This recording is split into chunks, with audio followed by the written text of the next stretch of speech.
അനുദിന വിശുദ്ധർ ഫെബ്രുവരി 26. പെർഗിലെ വിശുദ്ധൻ എസ്റ്റർ. ഫാംഫിയയിലെ മാഗിഡോസിലെ മെത്രാനായിരുന്നു ധീരരക്തസാക്ഷിയായ വിശുദ്ധൻ എസ്റ്റർ.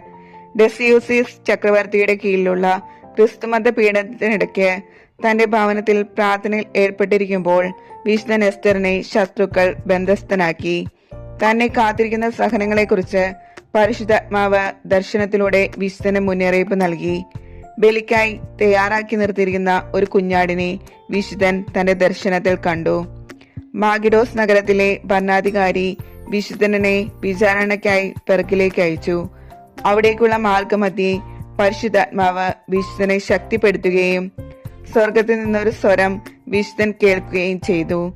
അതിനുശേഷം ശക്തമായ ഭൂമികൾക്കും ഉണ്ടായി. വളരെ ക്രൂരമായ പീഡനങ്ങൾക്ക് ശേഷം AD 250 ഈ ധീരരക്തസാക്ഷിയെ അവർ കുരിശിൽ തറച്ചു കൊന്നു.